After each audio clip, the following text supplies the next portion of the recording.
Kia ora, I'm Erin J. Doyle. Welcome to my channel. In my last video I said that this video would be my NaNoWriMo announcement. So I guess it has to be my NaNoWriMo announcement. So how do I start? I'm doing NaNoWriMo this year with a plan. I've never had a plan.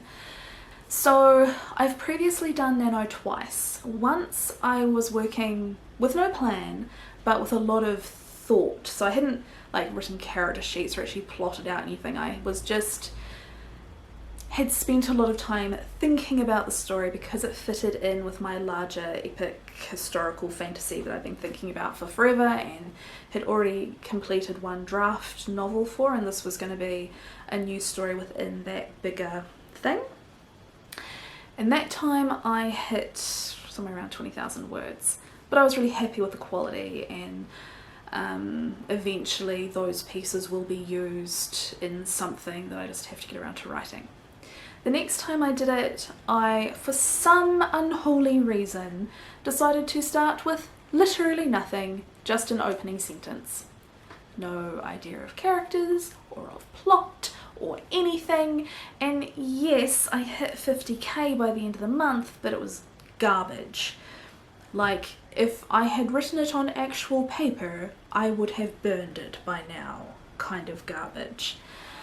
So yeah, my history with NaNoWriMo is something of a mixed bag, I guess. This actually surprised me because before I learned about NaNoWriMo, I had been a person who did 10k days. So every month, myself and my writer friends would get together with our laptops at the library and we'd all hammer out 10,000 words in a day. And I never failed. It was always a successful day. The work that I produced was, not great quality, but not burn it now garbage either.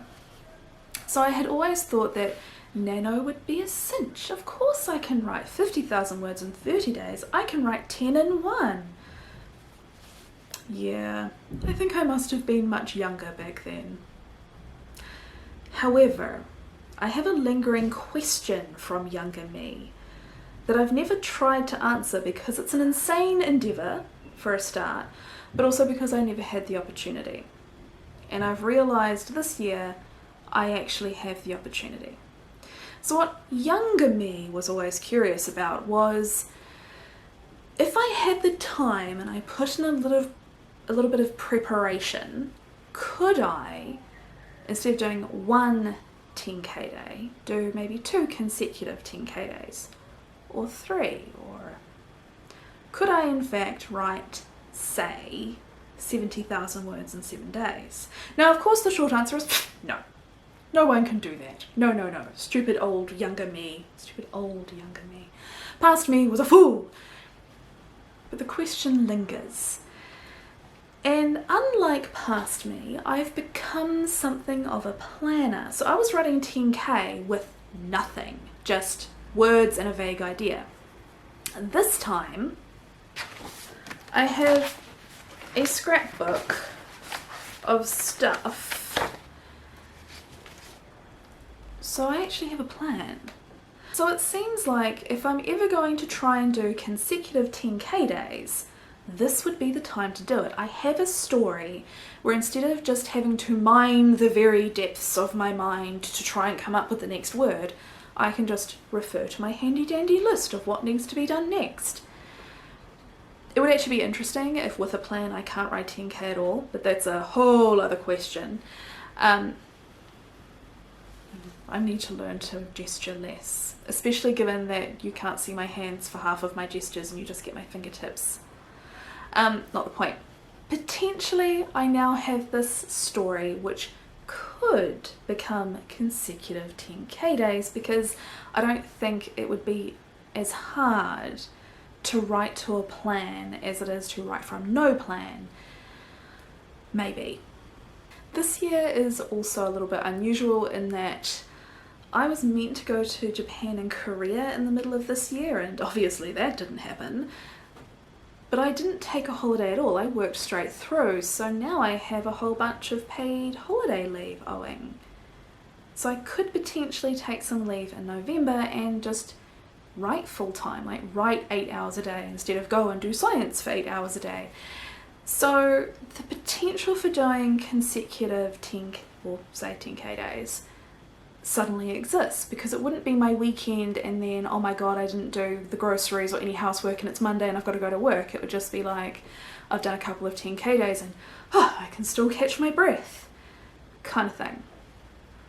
My living situation at the moment is also kind of conducive to productivity. I don't have offspring requiring feeding, clothing, entertaining, driving to school, etc.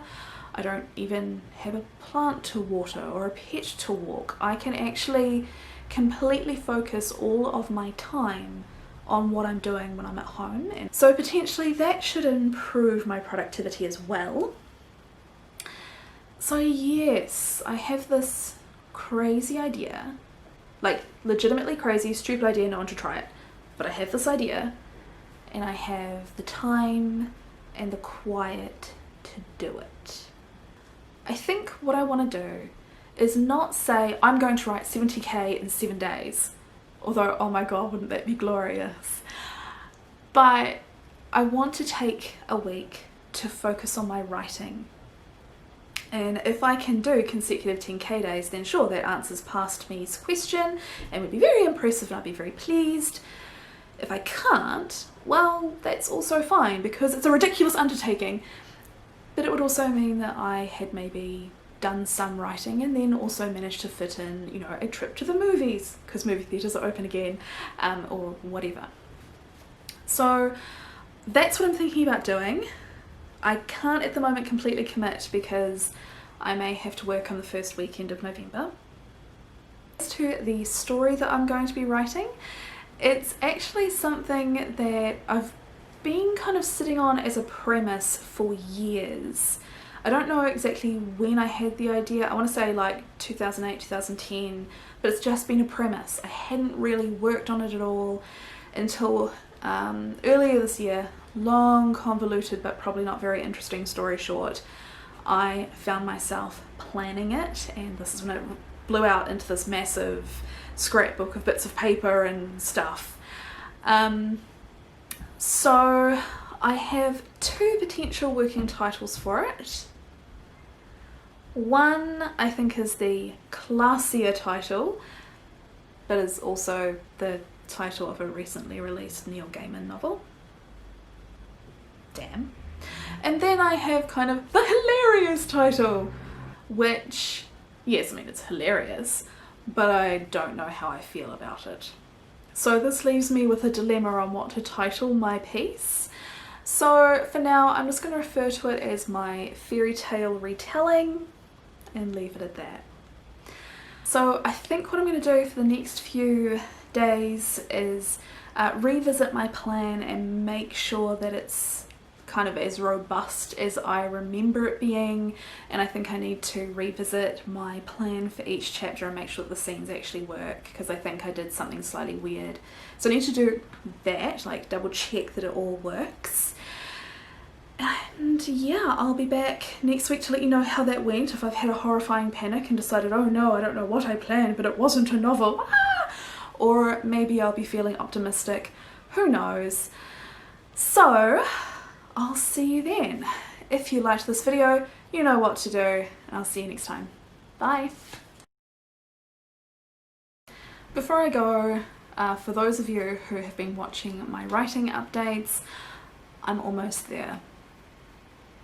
My novel is currently just under 93,000 words. I have, I think, 20 paragraphs currently highlighted as needing tightening or fact checking or just checking for consistency, that kind of thing, but I'm almost finished with my Camino story, and if I wasn't trying to now prepare for Nano, I would probably be estimating that I would finish it in the first week of November. So yeah, theoretically things are looking good.